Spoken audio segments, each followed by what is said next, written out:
स्वागत है सभी का। ये आज हम मैथ की क्लास में पढ़ने वाले हैं नंबर सिस्टम, संख्या पद्धति। और ये क्लास थोड़ी लंबी होने वाली है, लंबी इसलिए होने वाली है क्योंकि मैं अगर पार्ट्स पार्ट्स बनाता हूँ तो अपलोड करने में मेरा बहुत सारा टाइम चला जाता है। इसलिए मैं एक ही वीडियो में एक टॉपिक को कवर कर दूंगा। तो कॉपी पेन ले लो और साथ साथ में जो मैं कर रहा हूँ उसे करते जाना, और नोट्स बनाने हैं तो नोट्स बनाते जाना। क्योंकि अगर सिर्फ पढ़ लोगे तो उससे कोई फायदा नहीं होने वाला अगर नोट्स नहीं होंगे, क्योंकि रिवीजन करने के लिए नोट्स ही काम आते हैं। और अपने द्वारा अपने आप बनाए हुए नोट्स सबसे ज़्यादा हेल्पफुल होते हैं। चलिए, इसे अलग अलग लेवल में डिवाइड किया हुआ है मैंने। तो पहले लेवल के देखते हैं, संख्या पद्धति में कैसे क्वेश्चन आते हैं। संख्या दी हुई है में 5 के स्थानीय मान और जातीय मान का अंतर बताना है। देखो, अंतर बताना है स्थानीय मान और जातीय मान का। पहले तो ये दोनों पता होना चाहिए। स्थानीय मान किसे कहते हैं? स्थानीय मान के नाम से पता चला है स्थान का मान। जो स्थान का मान है किसके? 5 का। 5 के स्थान का क्या मान है? देखो, 5 यहाँ है। इकाई, दहाई, सैकड़ा, हजार, इसके स्थान का मान जो है 5000 है। और अगर इसके 2 का स्थान का मान देखता हूँ, इकाई, दहाई, सैकड़ा, तो ये सैकड़ा पे है तो ये 200 है इसका मान। तो ऐसे ही किसी का भी स्थानीय मान निकाल सकता हूँ मैं, जहाँ भी होगा वो, इकाई, दहाई, सैकड़ा, हजार, 10,000। तो 7 की बात करूँ तो इसका मान कितना है? 70,000। जातीय मान, किसी भी संख्या का जातीय मान वही होता है। तो 5 का जातीय मान 5 ही होगा। तो इन दोनों का क्या बताना था? अंतर बताना था।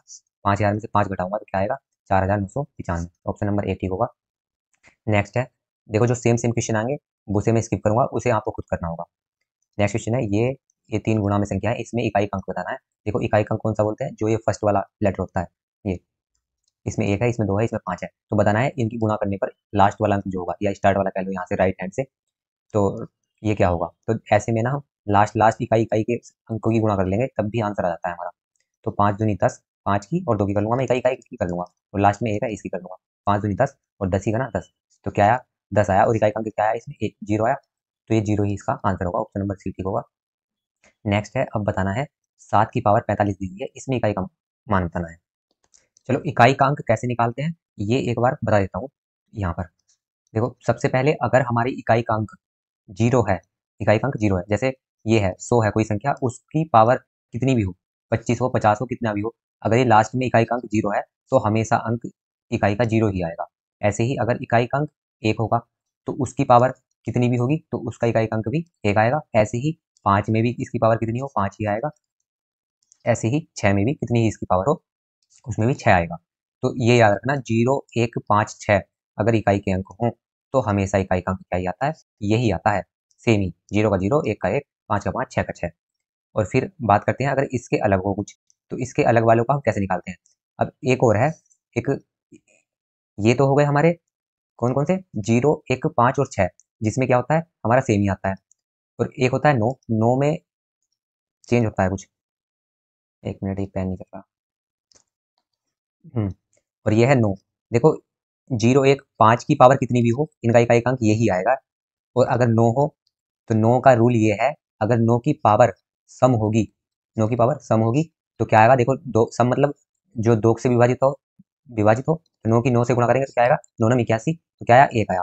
अगर 9 की सम पावर होगी तो 1 आएगा इकाई का अंक। और अगर 9 की पावर विषम होगी, विषम मतलब जैसे 3, 5, 7 है ना, तो 3 बार गुणा करता हूँ, 9 गुणा 9 गुणा 9, 9 9 81, 1 आया लास्ट में, और गुणा 9, और 9 की एक ही 9, 9 ही का ना 9, तो ये क्या आया? 9 आया। तो देखो, 9 का अगर सम पावर होगी तो 1 आएगा, और विषम होगी तो 9 ही आएगा। और ऊपर जो देखा था हमने, 0 का 0 आता है, 1 का 1, 5 का 5, 6 का, और 9 का हमने समझ लिया। अब जो बचे हुए हैं, बचे हुए क्या हैं? 2 बचा, 3 बचा, 4 बचा, 7 बचा, 8 बचा। तो इनके लिए क्या रूल होता है? इनकी अगर ऐसे दिया हुआ है 522 है, इसकी पावर कुछ है, मैं यहाँ पर लिख लेता हूँ, 401 लिख लेता हूँ एग्जाम्पल के लिए। 522 की पावर 401 है। तो अब मैं कैसे निकालूंगा? तो देखो, इकाई का अंक देखूंगा मैं, इकाई का अंक निकालना है तो 2 है इकाई का अंक। तो 2 का क्या रूल कहता है? 2 का जो अभी तक हमने देखा इनमें तो नहीं है, तो ठीक, हमें अब इनका रूल देख लेते हैं। इनका रूल ये कहता है, जो भी इनकी पावर होगी, पावर क्या है इसकी? 401 है, इसको 4 से भाग देना पड़ेगा मुझे। इसे 4 से भाग दूंगा, किसे? पावर को, जो भी इनकी घात होगी। तो 401 को भाग दूंगा 4 से, तो 4 से कितनी बार जाएगी? 4 गुना 4, जीरो का जीरो लगा दूंगा, एक उतारूंगा, जीरो लगा दूंगा, तो कितना गया? 4 होता है ना, एक शेष बचा। तो अब मैं इसे कैसे लिख सकता हूँ? इसे मैं ऐसे लिखता हूँ, 2 की पावर 4, 4 से जो भाग दी थी, और हर संख्या में इनमें जब भी ये होगा 2, 3, 4, 7, 8, तो 4 से ही भाग दूंगा मैं।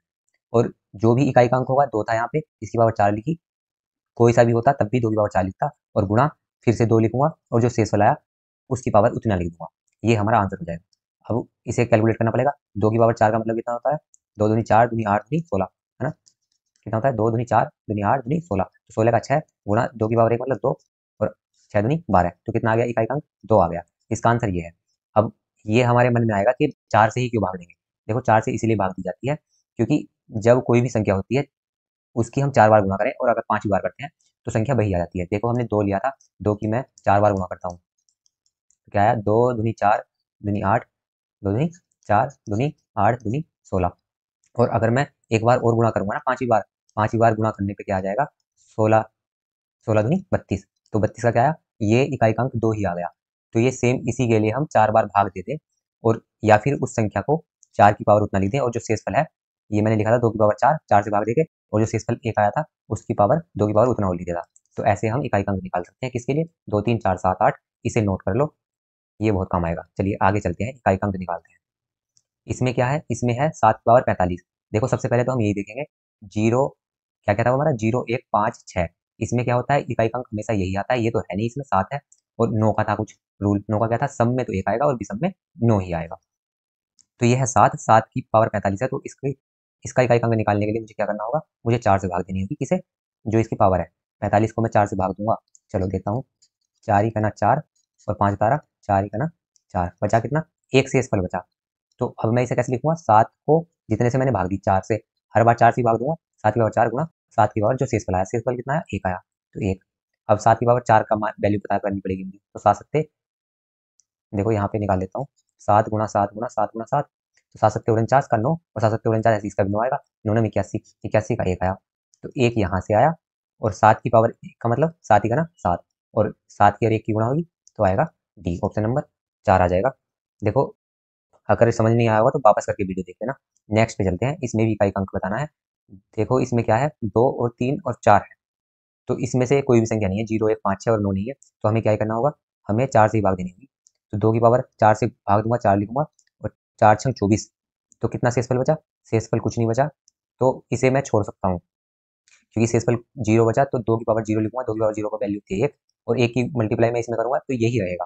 तो ऐसा करता हूँ मैं, अगर 0 शेषफल बचता है तो उसे छोड़ दूंगा, सिर्फ 2 की पावर 4 लिख दूंगा। देखो 2 की पावर 24 थी, 4 से भाग दिया 24 को, 2 छंग 6 चौक 4 छंग 24 है ना, तो शेषफल क्या बचा? शेषफल कुछ नहीं बचा, तो बस 2 की पावर 4 लिख दूंगा। अब शेषफल इसका कुछ नहीं बचा था, वो छोड़ दिया मैंने।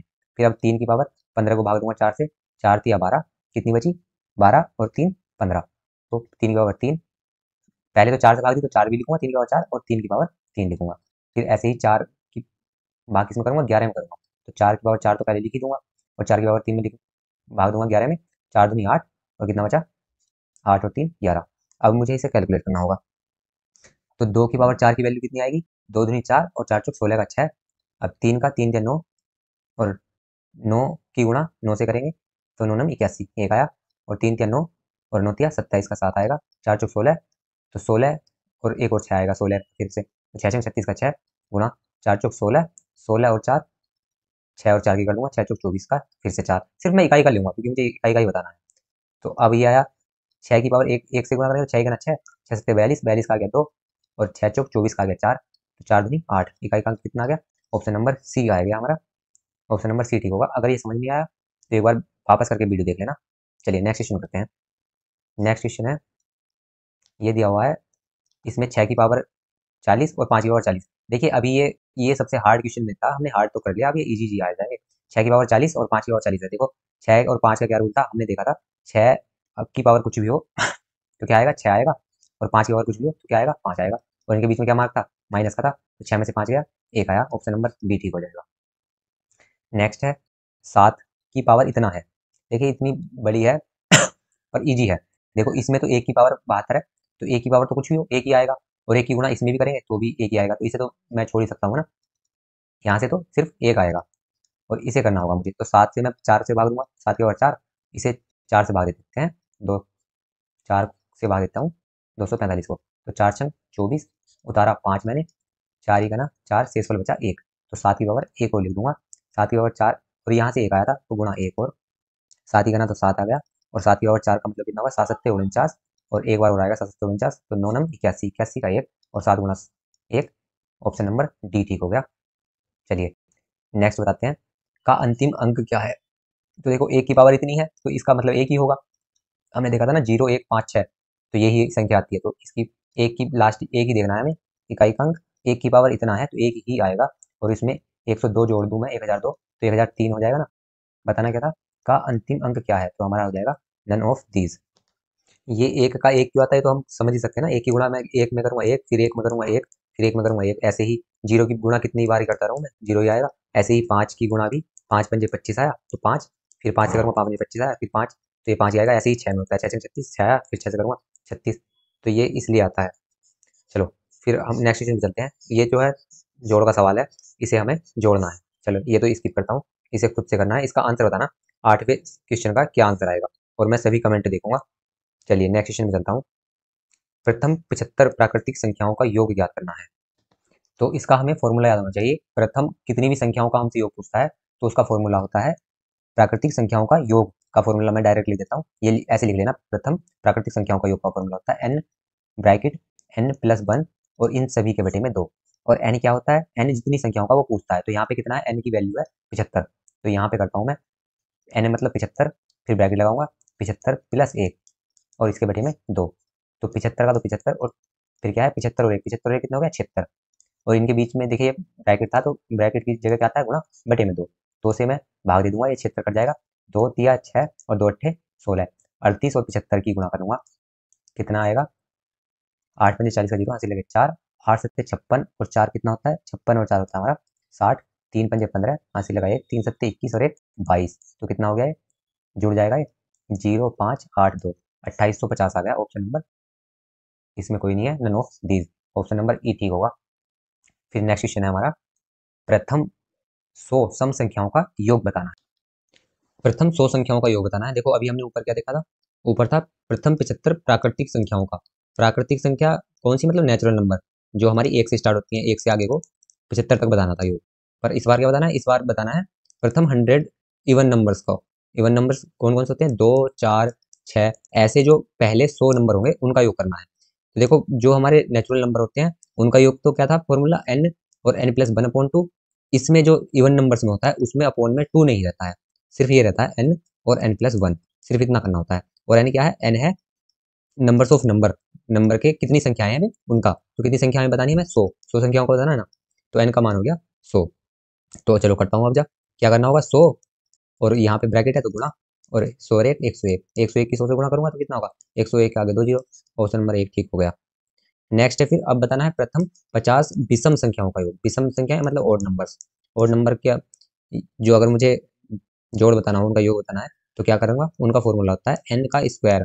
सिर्फ जो जितने संख्याओं का मुझे विषम संख्याओं का योग बताना है उसका स्क्वायर कर दूंगा तो वो विषम संख्याओं का योग आ जाएगा। तो 50 का वर्ग क्या हो जाएगा, 50 का वर्ग 5 का 25, 2 जीरो, ऑप्शन नंबर सी ठीक होगा। चलिए नेक्स्ट है 74 75 और 150 तक। 74 से लेकर 150 तक का हमें योग बताना है। इनके बीच में प्लस का निशान लगा हुआ है ना, तो योग बताना है हमें। तो इसे कैसे करेंगे, अभी हमने फॉर्मूला जो देखा था तो क्या था, ये था प्रथम, ये जो था फॉर्मूला प्रथम प्राकृतिक संख्याओं का योग का फॉर्मूला था। पर ये कहाँ से पूछ रहा है, ये 74 से पूछ रहा है योग। नेचुरल नंबर तो है पर ये फर्स्ट नेचुरल नंबर नहीं है ना, ये तो 74 के बाद के हैं 150 तक। तो इनका योग करने के लिए कैसे निकालूंगा मैं, अगर मुझे बता पूछा होता है इसने 1 से लेकर 150 तक तो मैं निकाल देता। तो 74 से 150 तक कैसे निकालूं, देखो ऐसे निकाल सकता हूँ। पहले मैं 1 से लेकर 150 तक का निकाल लूँ कितना होगा उनका जोड़, फिर मैं क्या कर दूं 1 से लेकर 73 तक के उसमें से घटा दूं। 1 से लेकर 150 तक का मैं योग निकाल लूं, फिर उसमें से 1 से लेकर 73 तक का घटा दूं। तो फिर क्या बचेगा, 74 से 150 तक बच जाएगा ना। चलो यही करते हैं। पहले क्या करूंगा मैं, एन और n plus one upon two, इसमें कहाँ तक निकालूंगा, 150 तक का बताना है तो 150 तक का निकाल लेता हूँ मैं पहले इसमें। और फिर क्या घटा दूंगा, मैं घटा दूंगा 74 से पहले वाले मतलब 73 तक मैं घटा दूंगा। तो दूसरी बार जब मैं एन और n plus one upon two से निकालूंगा तो ये क्या करूंगा 73 तक के घटा दूंगा। चलिए यहाँ पर एन की वैल्यू रखते हैं 150 और एक जोड़ूंगा तो 151 बटे 2, माइनस क्या है 73 और गुणा 73 1 74 बटे 2। देखो ये 2 से कट जाएगा, 2 दो, 2 तिया 6 बचा है, ये हो गया 14, 2 सत्ते 14, तो ये हो गया 37 गुणा 73। और यहाँ से देखो 2 से कट जाएगा 75 कट हो गया। अब इनकी गुणा कर लेंगे और फिर इनका जो डिफरेंस आएगा वो ही हमारा आंसर आ जाएगा। चलो करके बताता हूँ क्या इसका आंसर आप निकाल के, चलो बताता हूँ। 75 की गुणा किससे करनी है? 151 से, फिर 73 की करनी है 37 से। चलो इसकी गुणा करके ना, जो भी गुणा करके आएगा उसका डिफरेंस करके इसका ऑप्शन कमेंट बॉक्स में बताना, इसका आंसर कितना आया। ऑप्शन नंबर वो क्वेश्चन नंबर 12 का लिख के बताना कितना आएगा। फिर नेक्स्ट क्वेश्चन पे चलते हैं। प्रथम 20 प्राकृतिक संख्याओं के वर्गों का योग बताना है। इस बार जो है प्रथम पूछा है 20 प्राकृतिक प्राकृतिक नेचुरल नंबर्स का स्क्वायर बताना है। चलो ये वर्गों के योग का ये फॉर्मूला भी ये नोट करते रहना नोटबुक में। इसका फॉर्मूला लिख लेना n और ब्रैकेट n+1। इतना तो देखो ये क्या था, ये हमारी इवन नंबर्स का भी योग था ना इतना। इसमें 2n+1 और इस सभी के बटे में 6 है। ये याद रख लेना, नोट कर लेना, n+1 और 2n+1 अपॉन 6। अब n की वैल्यू कितनी है? n की वैल्यू है 20। 20 लिखूंगा गुणा 20 और 1 21, और 20 दूनी 40 और 1 41। बटे में कितना था? 6 था। तो 6 को कैसे काटूंगा? 2 से काट दिया, 2 3 6, यहाँ आया 10, फिर 3 से कट जाएगा 7 बार, 7 का 7 और 7 चौक 28, और एक जीरो का जीरो, तो कितना आ गया? 2870 आ गया। कहाँ गए ऑप्शंस? ऑप्शंस तो कोई है नहीं, तो आंसर हो जाएगा हमारा option number E, none of these. ये 2870 आया इसका। चलिए नेक्स्ट क्वेश्चन चलते हैं। फिर प्रथम 10 प्राकृतिक संख्याओं के इस बार घनों का योग बताना है। घनों के योग का फॉर्मूला बहुत ईजी है, नोट करते रहना, n+1 अपॉन 2। ये किसका होता है? ये होता है प्रथम प्राकृतिक संख्याओं का, नॉर्मल का। अगर घनों का निकालना हो तो इसका वर्ग कर दूंगा बस। तो पहले तो इसका योग निकाल लेता हूँ, n का वैल्यू 10 पुट करके। तो 10 गुणा 11 बटे 2, 2 से 2 पंजे 10 आया 55। अब क्या करना होगा? 55 का भी स्क्वायर करना होगा। 55 का स्क्वायर कैसे कर सकता हूँ? 5 पंजे 25, और 25 और 25 कितना हो गया? 50, 50 और 2 52, ऐसे लेके 5, 5 पंजे 25 और 5 30, तो आ गया 30 25 आ गया। ऑप्शन नंबर बी ठीक होगा। चलिए फिर नेक्स्ट करते हैं। नेक्स्ट क्या है? नेक्स्ट है 1 का स्क्वायर माइनस 2 का स्क्वायर प्लस 3 का स्क्वायर माइनस 4 का स्क्वायर प्लस 5 का स्क्वायर माइनस 6 का स्क्वायर। देखो अगर हम ऐसे करके ऐसे करने लग जाएं कि पहले 1 का स्क्वायर निकाल दूं फिर घटाऊंगा 2 का स्क्वायर करके, तो ऐसे तो ये कैलकुलेशन बड़ी हो जाएगी। और ये क्वेश्चन अभी इतना आया है, आगे भी दे सकता था वो हमें, 7 का स्क्वायर माइनस 8 का स्क्वायर 9 का स्क्वायर। तो फिर ऐसे कैसे करेंगे? तो कैलकुलेट नहीं करेंगे, इसे फॉर्मूले से ही करेंगे, क्योंकि हमें क्या पता चल गया ये देखो इसके फॉर्मूले जो होते हैं, इसके फॉर्मूले तो बहुत लंबे लंबे होते हैं, इसे छोड़ते हैं, इसे ऐसे ही कर लेंगे। 1 का वर्ग कितना हुआ? 1, और प्लस में क्या है? 3 का वर्ग 9, ये हुआ 1 और 9 और 25, 25 और 9 एक हो गया 10, तो ये हो गया 35, 35 हो गया प्लस के, माइनस के कितना हो गया? 4, और ये हो गया 16 और 36, 4 16 और 36, 4 और 16 हो गए 20, 20 और 36 कितने हो गए? 56, 56 में से 36 गए तो कितना बचा? 11 बचा, और किसका बचा? माइनस का बचा। तो ऑप्शन नंबर बी ठीक होगा। चलिए नेक्स्ट पे चलते हैं। क्वेश्चन है, यदि ये संख्या दी हुई है और यहाँ पे स्टार मार्क किया हुआ है, पूर्णतः 3 से विभक्त हो, ये जो संख्या है पूरी 3 से विभाजित है, तो स्टार मार्क की जगह बताना है क्या आएगा। देखो 3 से विभाजिता का नियम पता होना चाहिए हमें। इसका डिविजिबिलिटी रूल क्या होता है? 3 का, 3 का डिविजिबिलिटी रूल होता है हमारा कि इनके संख्याओं को जोड़ दूं मैं तो फिर भी 3 से भाग जानी चाहिए। तो चलो मुझे क्या करना पड़ेगा? जोड़ना पड़ेगा। 5 और 4 9, और 7 16, और 1 17, 17 और 5 22, 17 और 5 22 हुए, और 22 और प्लस ये स्टार मार्क जो है इसकी जगह एक्स मान लिया मैंने, तो इतना हो गया इनका योग। तो ये किससे भाग जाना चाहिए? 3 से भाग जाना चाहिए। 3 से भाग देखो 22 में करूंगा तो कितना शेषफल बचेगा? 1। तो 1 में क्या जोड़ूं? ये एक्स की वैल्यू जो क्या आ जाए, जो 3 से कट जाए। तो देखो 1 में क्या जोड़ूं मैं? 2 जोड़ दूंगा तो 3 से कट जाएगा ना, 2 और 1 3 हो जाएगा, 3 से भाग चली जाएगी। तो ऑप्शन नंबर बी ठीक हो गया। ऐसे ही नेक्स्ट क्वेश्चन है, ये संख्या दी गई है, इसमें पूर्णतः 9 से विभक्त हो, तो स्टार की जगह कौन सा स्थान, कौन सी संख्या होगी? तो 9 से डिविजिबिलिटी रूल क्या है? 9 से विभाजिता का नियम है कि इन संख्याओं का जैसे पहले 3 में, चलो ये विभाजिता के रूल बता देता हूँ क्या क्या होते हैं, ये भी लिख लेना। ये विभाजिता के रूल पे क्वेश्चन बनते हैं। जीरो से तो देखो, जीरो से तो जिसके लास्ट में जीरो होगा, जीरो से तो खैर अगर हम जीरो से भाग देने लगे तो उसमें इन्फिनिटी आता है हमारा। क्या आता है? इन्फिनिटी।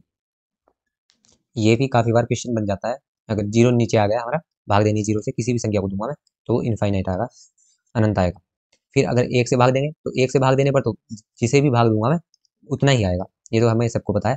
2 से डिविजिबिलिटी का रूल देखते हैं। 2 से डिविजिबिलिटी का रूल ये होता है कि वो संख्या का जो इकाई का अंक है, इकाई का अंक किसे बोलते हैं? इकाई का अंक फर्स्ट अंक को बोलते हैं राइट हैंड से, है ना। इकाई दहाई सैकड़ा ये तो सभी को पता है। तो इकाई का अंक जो है अगर 2 से विभाजित होगा, इकाई का अंक 2 से विभाजित हो जाए, मतलब लास्ट के अंक में अगर 2 से भाग चली जाएगी तो पूरी संख्या भी 2 से विभाजित हो जाएगी। फिर है 3, 3 से विभाजित का क्या नियम है? 3 से विभाजित का ये नियम है कि अंकों का योग जो है, अभी देखा था ना हमने, अंकों का योग किससे भाग जाना चाहिए? अंकों के योग में 3 से भाग जाना चाहिए। तो 3 से पूरी संख्या भाग हो जाएगी, चाहे कितनी बड़ी हो। फिर 9 से देखा था हमने, 9 से भी ऐसे ही है सेम, अंकों का योग क्या होना चाहिए? अंकों का योग भाग जाना चाहिए 9 से। फिर चलते हैं नेक्स्ट। अब देखते हैं 4 से। 4 से विभाजित का नियम यह है कि जो इकाई और दहाई, जो इकाई और दहाई के 2 अंक होंगे, अगर वे विभाजित होंगे किससे? अंक को अगर 4 से भाग चली जाएगी तो वो 4 से विभाजित हो जाएगा। लास्ट के 2 अंक लेंगे, जैसे कोई संख्या है हमारी 700 724 है। तो अब इसे पता करना है कि 4 से भाग जाएगी या नहीं जाएगी। तो लास्ट के 2 लूंगा, अगर इसमें 4 से भाग चली जाएगी, यहाँ पे लिखता हूँ, अगर लास्ट के 2 अंक में चली जाए 4 से भाग, तो ये पूरी संख्या में भाग चली जाएगी, चाहे कितनी भी बड़ी होगी फिर इधर को। तो ये हो गया 4 से विभाजित का नियम। फिर देखते हैं 5 से। 5 से विभाजित का नियम क्या होता है? लास्ट का जो इकाई का अंक है वो क्या होना चाहिए? इकाई का अंक होना चाहिए हमारा या तो 0 होना चाहिए या फिर होना चाहिए 5 होना चाहिए। फिर आता है 6। 6 से विभाजित का नियम, देखो ये 3 और 9 एक साथ इसलिए बताए हैं क्योंकि तीनों का एक, दोनों का एक सही होता है। 6 से विभाजित का नियम ये है कि उस संख्या में, देखो 2 गुणा 3 होता है ना 6, तो 2 से भी भाग जानी चाहिए और 3 से भी जानी चाहिए। तो 2 से का भी रूल लगाना पड़ेगा और हमें 3 का भी लगाना पड़ेगा। से अगर भाग चली जाए तो चली जाएगी। 7 से थोड़ा डिफिकल्ट होता है और इससे क्वेश्चन भी कम ही बनता है। देखो जैसे अगर 7 का बता रहा हूँ मैं, 483 है, इसका पता करना हो मुझे कि ये भाग जाएगी या नहीं जाएगी। तो ये जो लास्ट का इकाई का नंबर है, इसका 2 गुना करना होता है, इसी 2 से गुना करूंगा तो कितना आएगा? 6 आएगा। और जो ये बचा हुआ था ये क्या है? 48। इन दोनों का अंतर देखना होगा। तो अब कितना आया? इन दोनों का अंतर आया 42। अगर इसमें भाग चली गई हमारी 7 से तो 42 आया देखो, और 42 में भाग चली जाएगी 7 से, 7 छंग 42, तो ये विभाजित हो जाएगा। तो क्या करते हैं, इकाई का तो 2 से गुणा कर देते हैं और जो बचा हुआ होता है उनका अंतर कर लेते हैं। इससे मुश्किल से बनता है वैसे। और ये चलो नेक्स्ट 11 का देख लेते हैं अब। और तो कुछ बनता नहीं। अब है 11 से। 11 से देखो कैसे विभाजित होता है? 11 से होता है, उनके हम विषम विषम पोजीशन, ओड पोजीशन देखेंगे अंकों की, और जो सम पोजीशन पे होंगे, ये पोजीशन की बोल रहा हूँ मैं, स्थिति, सम स्थिति वाले अंक और विषम वाले अंक, इवन नंबर, इवन पोजीशन वाले नंबर, उन दोनों का अगर अंतर या तो 0 आ जाए या फिर 11 से भाग चली जाए उसमें, तो वो 11 से भाग हो जाता है। जैसे देखते हैं हम 231 देखते हैं। 231 में 11 से भाग जाएगी या नहीं जाएगी? तो क्या बोल रहा था इसने? विषम, पहले विषम का योग, विषम का योग करना है और ऐसे ही सम का योग करना है। विषम कौन से हैं? देखो पहले नंबर पे है, फिर दूसरे, फिर तीसरे पे ऐसे है ना। तो विषम कौन कौन से? पहला और तीसरा, इन दोनों का योग कितना आ गया? 3। और ये सम पे कितना है? 3। तो 3 और 3 इनका अंतर कितना हुआ? 0 हुआ। तो इसका मतलब देखो 0 ही तो है और 11 से विभाजित हो जाए तो ये संख्या 11 से विभाजित हो जाएगी। ये हमने डिविजिबिलिटी रूल देख लिया, नोट कर लेना इन्हें। 9 का तो ये हम 9 का बता सकते हैं ना, इन संख्याओं का योग जो होना चाहिए 9 से विभाजित होना चाहिए। और अगर कम पड़ेगा, जितना कम पड़ेगा उसकी जगह हमें वो नंबर लेना पड़ेगा। देखो 7 3 10 और 6 16 और 1 17, 8 25, 25 और 4 29। 29 में क्या जोड़ूं जो 9 से भाग चली जाए? 9 का पहाड़ा पढ़ लो, 9 9 दूनी 18, 9 27, 9 चौक 36। तो 36 करना होगा, तो 36 करने के लिए क्या जोड़ूंगा? 7 जोड़ूंगा। तो ऑप्शन नंबर डी ठीक होगा। नेक्स्ट है स्टार की वैल्यू बतानी है इस संख्या में।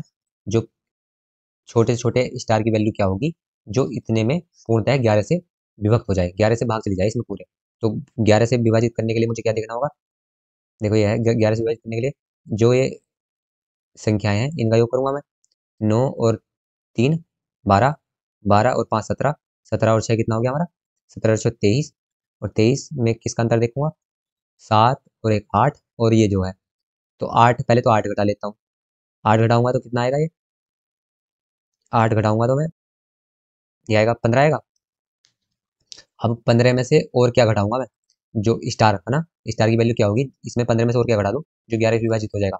तो 11 से विभाजित तब हो जाएगा ना जब ये 11 बन जाए, है ना। तो 15 को 11 बनाने के लिए मुझे क्या घटाना होगा? 4 घटाना होगा। तो क्या होगा? नन ऑफ दिस हो गया, ऑप्शन नंबर ई। चलो इस वीडियो को यहीं खत्म करते हैं। अगर इस वीडियो से हेल्प मिली होगी तो एक लाइक कर देना। अपने किसी आपके जानने वाला कोई तैयारी कर रहा हो उसे जरूरत हो इस वीडियो की तो शेयर कर देना। हमारे साथ जुड़ने के लिए सब्सक्राइब करें। धन्यवाद। जय हिंद, जय भारत। पहला क्वेश्चन हमारा, दो क्रमागत सम संख्याओं के वर्गों का योग 6500 है। उनमें जो छोटी संख्या है वो बतानी है। देखो, तो जब भी दो क्रमागत सम संख्याओं को मुझे एज्यूम करना होगा, मानना होगा, तो मैं उन्हें एक को x अगर मानूंगा तो दूसरी को मैं x+2 मानूंगा। x+2 क्यों माना? देखो, कोई भी संख्याएं जो होती हैं, अगर पहली जैसे 2 है तो दूसरी सम संख्या कौन सी होगी? 2 के बाद 4 होगी। क्रमागत की बात कर रहे हैं ना, अगली क्रमागत 2 के बाद कौन सी सम संख्या आती है? 4 आती है। तो कितना जोड़ने पाएगी? 2 जोड़ने पे, हर बार 2 जोड़ने पाएगी, है ना। तो ऐसे ही जब मुझे दो संख्याएं एज्यूम करनी हो, सम संख्याएं, इवन नंबर्स, तो मैं क्या करूंगा, एक को अगर x मानूंगा तो दूसरी को +2 करके मानूंगा हमेशा ही। और ऐसे ही अगर मैं विषम संख्याएं एज्यूम करूंगा, मानूंगा, तब भी मैं x और x+2 मानूंगा। क्यों? क्योंकि सेम ही है, 2 जोड़ने के बाद ही तो विषम संख्या भी मिलेगी हमें। जैसे पहली 3 है, 3 के बाद कौन सी विषम संख्या आती है हमारी? 5 आती है। तो उसमें कितना अंतर है? 2 का अंतर है, तो 2 जोड़ने पे मिली। तो ये याद रखना, बस सम संख्याओं और विषम संख्याओं का क्वेश्चन में ये एज्यूम करना आ गया तो हो जाएगा। बाकी तो हमें सिंप्लीफिकेशन आना चाहिए। अब कैलकुलेशन करनी होगी दो क्रमागत संख्याओं के वर्गों का योग। अब इनके क्या करा है? ये वर्गों का योग, इसका भी वर्ग कर दूं मैं और इसका भी वर्ग कर दूं, और इन दोनों को जोड़ने पे कितना आता है? 65 आता है। छोटी संख्या मतलब छोटी x है ना, तो x की वैल्यू बतानी है। तो देखो, x का वर्ग x², और इन दोनों का वर्ग करेंगे तो हमें क्या होगा? a प्लस बी का वर्ग। ये कैसे होता है? a² plus b² plus 2ab होता है ना। तो x का स्क्वायर प्लस 2 का स्क्वायर कितना हो जाएगा? 4 प्लस क्या है? 2ab। 2 की जगह 2, a की जगह क्या है? x, और b की जगह क्या है? 2। तो 2x गुणा 2, 2 दूनी हो गया 4, और x का x, तो 4x हो गया, इज इक्वल टू कितना है? 65 हो गए। अब हमें x की वैल्यू बतानी है। देखो, x और x, ये भी x, एक मिनट यहाँ पे ऐसे कर देता हूँ, x² और x², कितने x² हो गए? 2x² हो गए। ये एक x² है, ये भी एक x² है, तो 2x² हो गए। अब मैं 4 को लास्ट लिखूँ क्योंकि x वाला और यहाँ पे लिख लेता हूँ मैं x वाला, तो ये हो गया 4x प्लस 4 इजिकल टू कितना है? 65 हो गए। अब हमें देखो, यहाँ से ना मैं, इसमें भी 2 है, इसमें भी 2 है, क्योंकि 4 को 2 गुणा 2 लेता हूँ, और इसमें भी 2 है। देखो, इसे 4 को मैं 2 गुणा 2 करके लिख सकता हूँ। तो अब ये 2 कैंसिल हो जाएगा, या ऐसे करूंगा मैं, 2 कॉमन ले लूंगा, 2 कॉमन ले लूँ, तो क्या बचेगा हमारा? ये द्विघात समीकरण है ना हमारी, इसे कैसे सोल्व करते हैं? देखो, इसमें मैं वैसे 2 कॉमन ले सकता हूँ, 2 कॉमन ले लूंगा तो क्या आएगा? अभी कैसे इजीली कर सकते हैं अभी बताऊंगा दूसरा तरीका। x² प्लस, यहाँ से बचेगा, 2 कॉमन लूंगा, बाहर गया तो 2x बचा, प्लस यहाँ से भी 2 कॉमन लूंगा तो 2 बचा। 2 तो कॉमन चले गए ना, तो 2 हट गए, यहाँ से भी 2 हट गए, यहाँ से 1 हट गया, 2 1 2 यहाँ से हट गया, इजिकल टू 65। अब देखो, ये जो 2 है, ये यहाँ पे किस में है? गुणा में है, यहाँ जाके भाग में आ जाएगा। भाग दूंगा इसे, 6500 को 2 से भाग, 6500 का आधा कितना हो जाएगा? 3250 हो जाएगा ना। 32 दूनी 64 और 50 एक 6500, तो 3250 आया। ये किसके बराबर आया? x² प्लस 2x प्लस 2 के। अब जो द्विघात समीकरण में हमें सब चीज एक साइड लेके जाना होता है, तो सब चीज मैं इधर लेके आऊंगा। ये जो 3265 है, इधर प्लस में, इधर आके माइनस में हो जाएगा। तो x² प्लस 2x प्लस 2, और ये माइनस का 3250 इजिकल टू, अब इधर कुछ नहीं बचा तो 0 बचा। अब ये माइनस का है और ये प्लस का है, 2 है, तो इसमें से क्या 2 घट जाएगा, और माइनस के ज्यादा है तो माइनस का बचेगा। तो x² plus 2x minus 3248 is equal to 2। तो अब द्विघात समीकरण को कैसे सोल्व करते हैं? 3248 के ऐसे टुकड़े, 3248 के टुकड़े करने हैं जिनका अंतर, ये जो मार्क है ये बताता है कि उनका क्या हो? अंतर हो, कितना हो? 2 हो। तो 3248 के ऐसे टुकड़े कैसे होंगे जिनका अंतर 2 है? तो देखो, इन ऑप्शन में से होंगे कोई से। तो अब या तो हमें पता ही चल रहा है, या तो 52 होगा आंसर, या 54 होगा, या 56 होगा, या 48 होगा। तो इनमें से ही कोई से को रहा होगा हमारा ये आंसर जो होगा। तो देखो, 3248 के टुकड़े करते हैं। 3248 किससे कटेगा? 2 से काट दूंगा, 2 1 2 छंग 12, 2 3 4, 2 चौक 8, 2 से काटूंगा, 2 8 16, 2 1 2, 2 दूनी 4, 2 से काटूंगा, 2 चौक 8, और 2 छंग 12, फिर 2 से, 2 दूनी 4, 0 2 3 6। अब ये किससे कटेगा? ये 7 से कट जाएगा क्या? 7 दूनी 14, बचा कितना? 7 दूनी 14, बचा है हमारा 6, 7 9 63, 29 बचा। देखो हो कितना गया ये? 2 दूनी 4 दूनी 8 दूनी 16, 16, और यहाँ से करें, देखो हमें इनमें से लाना है ना, कोई सा इनमें से आंसर होगा। तो ये नहीं हुआ, 16 सत्य कोई सा नहीं आएगा इसमें से। 7 दूनी 14, 14 14 दूनी 28, 28 दूनी 56, तो ये आ गया 56 ऑप्शन आ गया ये।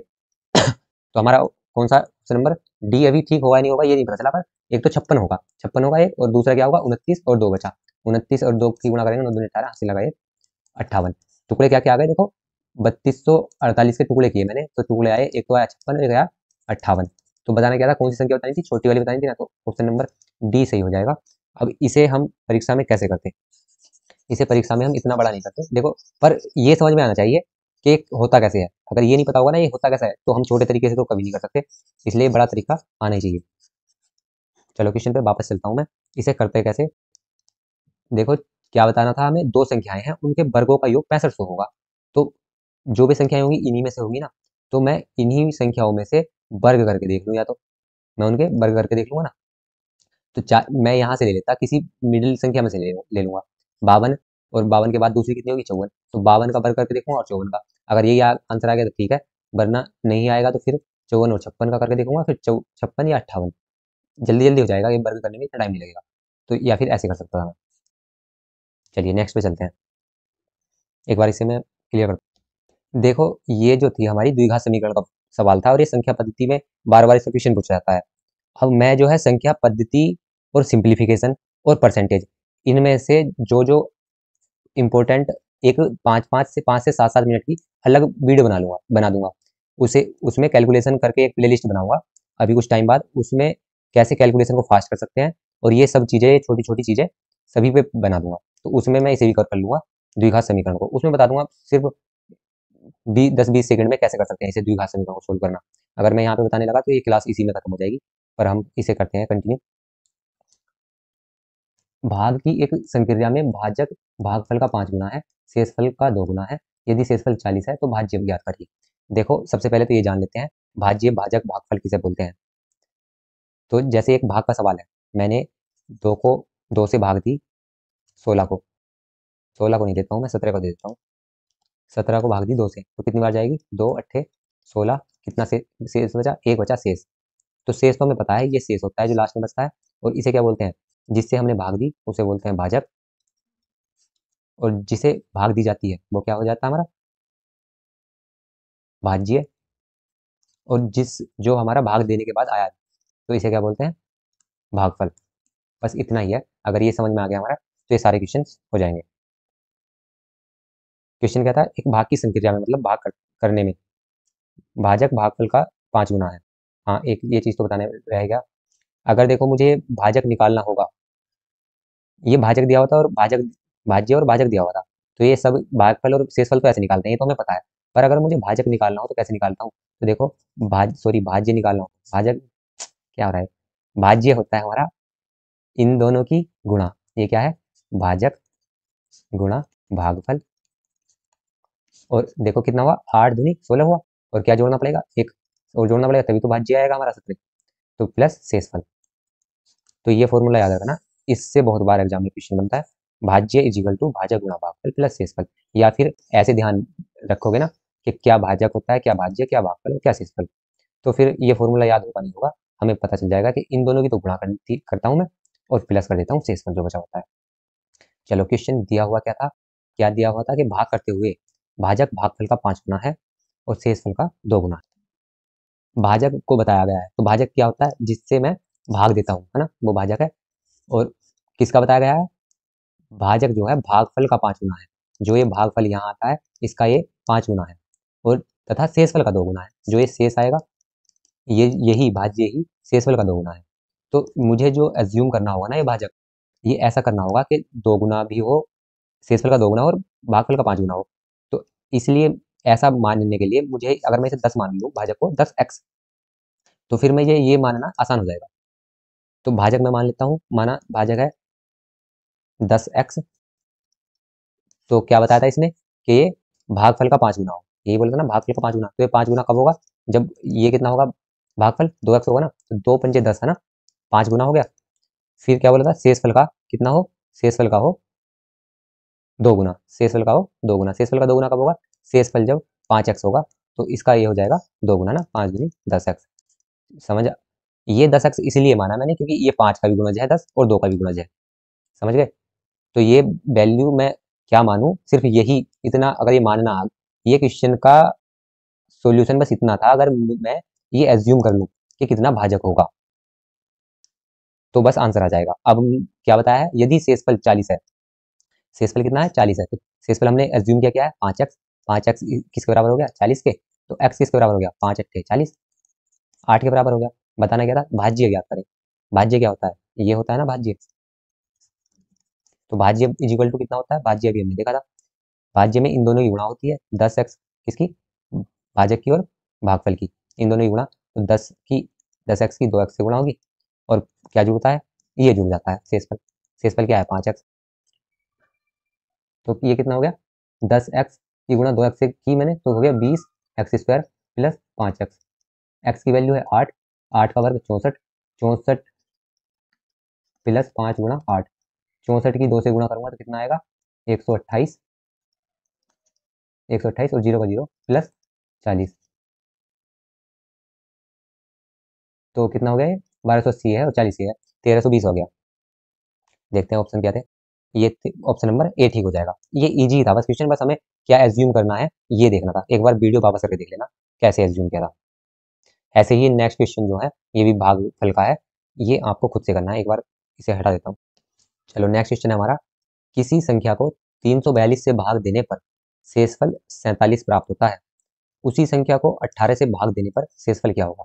देखो कोई संख्या थी, मैंने 342 से उसे भाग दी तो शेषफल कितना आया, 47 आया। बताना क्या है, उसी संख्या को, जो ये सेम संख्या को मैंने भाग दी थी, अगर मैं 18 से भाग देता तो कितना शेषफल आएगा। तो देखो ऐसे प्रश्न में हम जो पहले भागफल दिया बचा था उसी को 18 से भाग दे देंगे, तो जो शेषफल आएगा उसी में टोटल में भाग देने में वो सेम ही होता है। तो सिर्फ मैं 47 को ही अगर 18 से भाग दे दूंगा तो आंसर आ जाएगा। तो 18 से कितनी बार जाएगी, 18 36, 18 या 54 जाता होगा, 18 36, 47 में से 36 गए तो कितना बचा, 11। तो 11 हमारा शेषफल आएगा जब मैं इस पूरी संख्या को भाग दूंगा। सिर्फ मैंने शेषफल को भाग देने से निकाल सकता हूँ। तो ऑप्शन नंबर ए ठीक होगा। चलिए इसे क्लियर करता हूँ। नेक्स्ट क्वेश्चन है, किसी संख्या को 357 से भाग देने पर शेषफल 39 प्राप्त होता है, उसी संख्या को अगर 17 से भाग दूंगा तो क्या शेषफल आएगा। ऐसा क्वेश्चन अभी हमने करा था, ये आपको करना है। इसका क्वेश्चन नंबर 39 है। कमेंट बॉक्स में लिख के बताना इसका आंसर क्या आएगा। मैं कमेंट देखता हूँ पर कोई, शायद किसी का आंसर नहीं आता, या तो या फिर कोई करता नहीं है ये क्वेश्चन। देखिए ये रिकॉर्डिंग करने में, मुझे क्लास बनाने में, फिर अपलोड करने में और काफ़ी मेहनत लगती है। अगर आप रेस्पॉन्स नहीं करोगे तो मुझे मोटिवेशन कहाँ से मिलेगा। तो फिर मुझे या तो क्लास बंद करनी होगी। अगर आप चाहते हो कि मैं कंटिन्यू करूँ क्लासेस तो रेस्पॉन्स किया करो। चलिए अब नेक्स्ट क्वेश्चन पे चलते हैं। और अगर आपके साथ का कोई तैयारी कर रहा हो किसी भी पोस्ट के लिए जिसमें मैथ आता है तो उसके साथ शेयर कर देना, इससे मोटिवेशन मिलेगा। चलिए नेक्स्ट क्वेश्चन है, किसी संख्या को 5 से भाग देने पर शेषफल 3 आता है, उसी संख्या के वर्ग को 5 से भाग देने पर शेषफल क्या आएगा। देखो पहले क्या किया, 5 से भाग दी, शेषफल 3 आया, 5 से भाग दिया मैंने तो कितना शेषफल आया, 3 आया। अब बताना है उस संख्या के वर्ग को। तो देखो पहले हम ऐसी संख्या देखते हैं कोई जिसे अगर मैं 5 से भाग दूंगा तो 3 बचे, 3 शेष आ जाए तो क्या होगी। देखो 5 प्लस 3 है ना, 5 प्लस 3 एक यही हो जाएगी ना 8। अगर मैं 8 को 5 से भाग दूंगा तो क्या बचेगा, 5 या 5 और 5, 3 शेषफल बचेगा। तो ये मैं, ऐसा सवाल जब भी आएगा मैं कोई छोटी से छोटी संख्या मान के उसे कर सकता हूँ। तो 8 जो है, 8 को अगर मैं 5 से भाग देता हूँ तो 3 शेषफल बचता है, तो 8 को ही लेके मैं कर सकता हूँ। अब क्या कह रहा है, उस संख्या के मतलब जो हमने 8 मानी है, 8 के वर्ग को 5 से भाग दूंगा तो 8 का वर्ग कितना होगा, 64, 5 से भाग देना है, 5 का ना 5 बचा 1, 4, 5 दूनी 10, कितना बचा, 4 बचा, 4 शेषफल आ गया। ऑप्शन नंबर डी ठीक होगा। और कोई भी संख्या होगी वो हर बार इतना ही आएगा। ऐसा क्वेश्चन बहुत बार एग्जाम में पूछा जाता है। चलिए नेक्स्ट पे चलते हैं। इसे मैं, नेक्स्ट क्वेश्चन है, दो संख्याओं का गुणनफल तथा अंतर क्रमशः 93 और 28 है, उनके व्युत्क्रमों का अंतर बताना है। ये क्वेश्चन बहुत बार एग्जाम में आता है, या तो ऐसे ऐसे आता है इस लैंग्वेज में, या फिर दूसरी लैंग्वेज में भी आता है। वो जब आगे आएगा तब उसे देखेंगे। पहले देखते हैं दो संख्याओं का गुणनफल। एक संख्या अगर ए है और दूसरी बी है तो उनका गुणनफल दे रखा है गुणा 93, फिर क्या है उनका अंतर। अंतर क्या है, ए माइनस बी ना, कितना दिया हुआ है 28। फिर क्या बताना है, उनके व्युत्क्रमों का अंतर। व्युत्क्रम किसे बोलते हैं, उल्टा। तो ए का उल्टा 1/a और बी का उल्टा 1/b, इनका क्या बताना है, व्युत्क्रम हो गए है ना, और इनका अंतर बताना है। अब मुझे इनका, ये भिन्न हो गई। अब जब भिन्न को सोल्व करने के लिए क्या करता हूँ मैं, इनका लैसे लूंगा ए बी, और ए से ए बी को भाग दूंगा तो ए कट जाएगा, बी बचेगा, तो बी माइनस ये जो बी है, बी कट जाएगा बी से, जब बी से भाग दूंगा ए बचेगा, तो बी माइनस ए, इतना आया ना, बी माइनस ए बटे ए बी। तो अब ए और बी का अंतर कितना था, ए और बी का अंतर 28 था। ये तो देखो ए बी का था, ये बी माइनस ए का आया, इससे कोई अंतर नहीं पड़ेगा क्योंकि जो भी संख्या बड़ी होगी उसी का अंतर आया होगा ना। ये दिया, ये जो मैंने ए और बी माना है, ये कोई इसमें था थोड़ी कि ए बड़ा है या बी बड़ा है, तो बी बड़ा हो या ए बड़ा हो जो भी होगा एक ही होगा। तो ए बी का अंतर कितना है 28। यहाँ पे माइनस नहीं लगाता, डिफरेंस है, डिफरेंस की बात चली है, डिफरेंस से लगा। तो 28 बटे ए बी की वैल्यू कितनी थी, ए बी की वैल्यू थी 93, तो ये आ गया 28/93। ऑप्शन नंबर ए ठीक होगा। नेक्स्ट क्वेश्चन है 24 के दो भाग इस प्रकार किए जाते हैं, 24 के टुकड़े के सॉरी भाग किए जाते हैं तो कि पहले भाग का 7 गुना, दूसरे भाग का 5 गुना, दोनों को अगर जोड़ता हूँ तो 146 आता है। तो ये भाग क्या किए होंगे, देखो अगर मैं पहले भाग को x मान लूँ तो 24 के भाग किए गए हैं ना, पहला अगर x भाग है तो दूसरा कितना बचा होगा, दूसरा बचा होगा 24 माइनस x, है ना। इसी के तो 24 के तो दो भाग किए हैं। जैसे 24 का अगर पहला भाग 4 होगा तो दूसरा कितना होगा, 24 में से 4 घटा के तभी तो बचेगा 20। ऐसे ही पहला भाग x है तो दूसरा भाग हो गया 24 माइनस x, ये तो पता चल रहा होगा, पहला भाग ये है तो दूसरा भाग ये होगा। फिर क्या बोल रहा है कि पहले भाग का 7 गुना, पहले भाग का 7 गुना तो 7 से गुना कर दूंगा, और दूसरे भाग का 5 गुना तो दूसरे भाग को 5 से गुना कर दूंगा। मिलकर मिलकर मतलब इन दोनों का जोड़ अब कितना हो गया 146 हो गया। चलो यहाँ करते हैं, पहले भाग का 7 गुना इतना हो गया 7x, प्लस दूसरे भाग का 5 गुना 5, और कितना है 24 माइनस एक्स, ये मिलकर कितना हो गया 146 हो गया। यहाँ पे मुझे क्या बताना है, पहला भाग क्या है, पहला भाग क्या था, एक्स था, एक्स की वैल्यू बतानी है। 7x प्लस 5 की गुणा एक 24 से करूँगा तो कितना आएगा 120 माइनस 5x इजिकल टू 146। ये माइनस का 5x है और ये 7x, 7x में से 5x गए तो 2x प्लस 120 इजिकल टू 146। 120 इधर प्लस का इधर जाके माइनस का हो गया, 120 घटा 146 में कितना हो जाए 26, 2x इजिकल टू 26, तो x इजिकल टू 2 से भाग दे दूंगा ना 13। तो ऑप्शन नंबर ए ठीक हो गया। अगर समझ नहीं आया होगा तो एक बार वापस करके देख लेना। नेक्स्ट क्वेश्चन पे चलते हैं। जब किसी संख्या के 75% में 75 जोड़ा जाता है तो वही संख्या प्राप्त होती है। अविष्ट संख्या क्या है, देखो एक संख्या है कोई, जैसे x है, उसके 75% कर दूं मैं और उसमें 75 जोड़ दूं तो वही संख्या आ जाती है, x ही आ जाता है। तो संख्या ही बतानी है हमें, तो यहीं पे करता हूं मैं x और उसका कितना 75%, 75% परसेंट के चैप्टर में मैं अच्छे से पढ़ा है ना, इसे बार बार नहीं बताऊंगा 75% कैसे निकालता हूँ, का 75/100 है ना, प्लस 75 ऐड कर दूं। अगर ये परसेंटेज वाली क्लास नहीं पढ़ी ना तो उसे पढ़ लेना भाई, परसेंटेज वाली क्लास से 3 से 4 चैप्टर क्लियर हो जाते हैं। ये बार बार मैं बोल रहा हूँ, एक तो परसेंटेज का चैप्टर हो जाता है और एक चक्रवृद्धि ब्याज और साधारण ब्याज भी दोनों हो जाता है, और जो है वेन डायग्राम जो होता है वो हो जाता है, और एक दो अभी मेरे ध्यान में नहीं आ रहा, बाकी सब चैप्टर में भी परसेंटेज के क्वेश्चन आते रहते हैं। देखो यहाँ भी परसेंटेज का आ ही गया ना, प्लस 75 करता हूँ तो वही संख्या आती है, वही क्या एक्स आ जाता है, बस इसे कैलकुलेट करना है।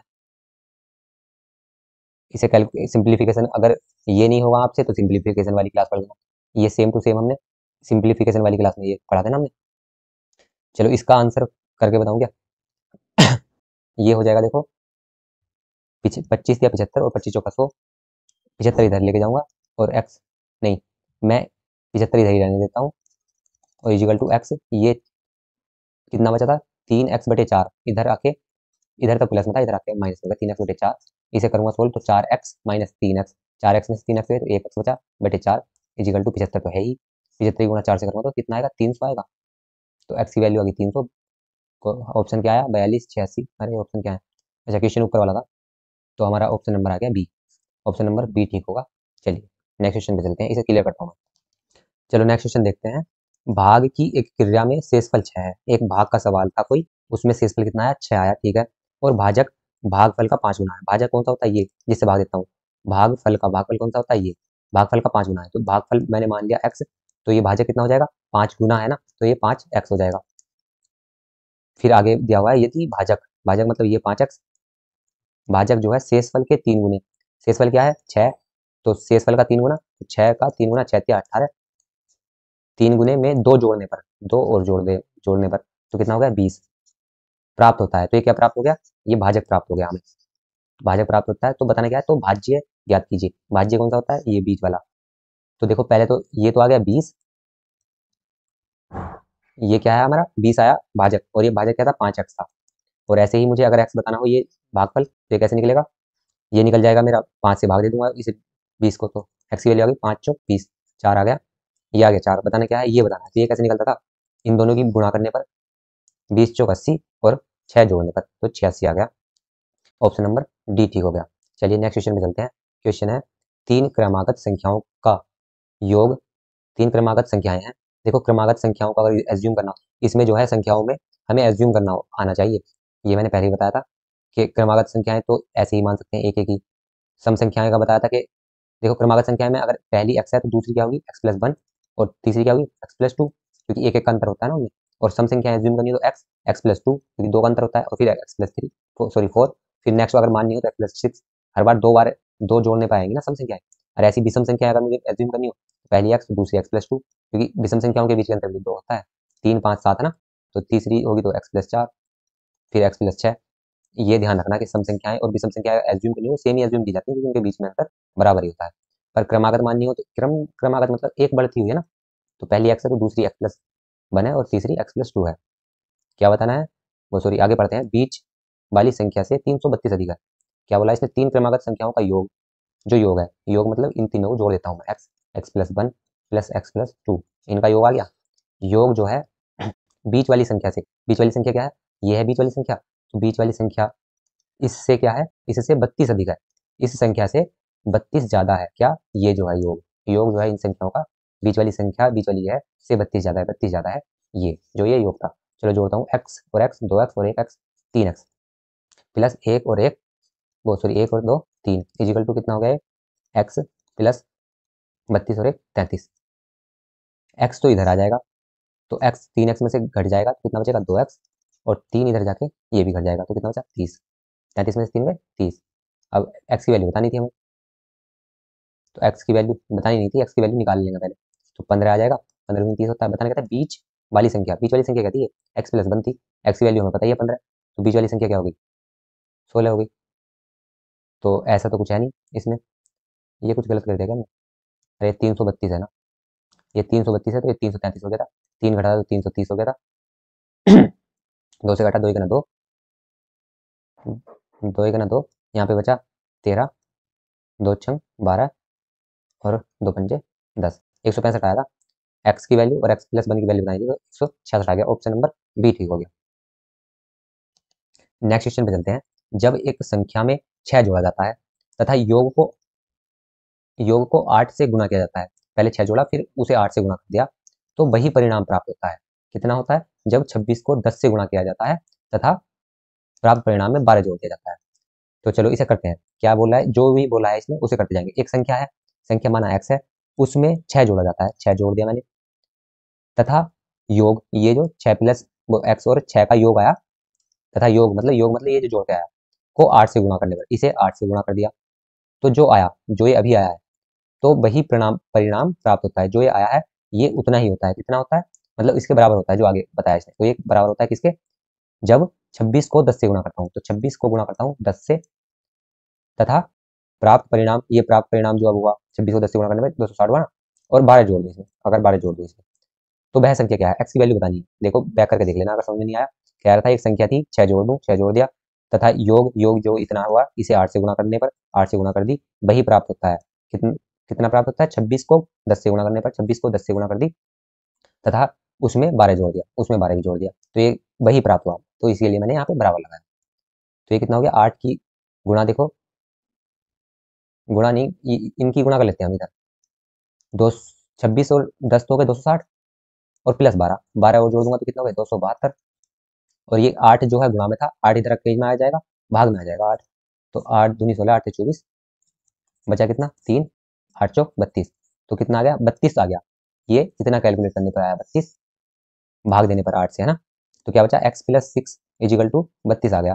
बतानी थी x की वैल्यू, x तो ये प्लस का 6 जो है इधर जाके माइनस का 6 हो जाएगा, तो 6 गए 32 में से, तो कितना बचेगा, हमारा बचा 36 बचा, है ना, ऑप्शन नंबर सी ठीक हो जाएगा। चलो नेक्स्ट क्वेश्चन पढ़ते हैं, इसे एक बार क्लियर करता हूँ। चलिए नेक्स्ट क्वेश्चन है, बीच बीच में कुछ क्वेश्चन मैं स्किप कर रहा हूँ जो सेम ही है एक जैसे। एक कक्षा में प्रत्येक विद्यार्थी उतने ही पैसे देता है जितने की कक्षा में विद्यार्थी की संख्या है। विद्यार्थियों ने उतने पैसे दिए जितने विद्यार्थी ही हैं कक्षा में, मतलब अगर टोटल 10 विद्यार्थी हैं तो 10-10 रुपए दिए सबने, है ना। तो पता तो है नहीं हमें वैसे, और वही विद्यार्थियों की संख्या बतानी है, तो मैं यहाँ पर एज्यूम कर रहा हूँ कि टोटल विद्यार्थी जो है एक्स हैं, तो उन्होंने कितने कितने रुपए दिए, एक्स ही रुपए दिए, ठीक है।